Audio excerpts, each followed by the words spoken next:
եք կարծում պետք է աջակցեք Սամվել Կարապետյանին, եթե օրինակ նրանք չկարողանան սահմանադրական մեծամասնություն ձևավորել եւ օրինակ Բարգավաճ Հայաստանի քվեների անհրաժեշտությունը լինի։ Այդ դեպքում ինչ է կարծում, պետք է միանաք թե ոչ։ Ես այդ հարցը մեր թիմում չի քննարկվել,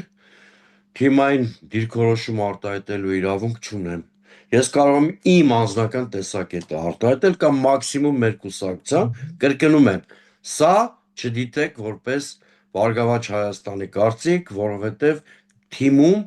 ես տեղյակ չեմ, որ նման հարց է քննարկվել։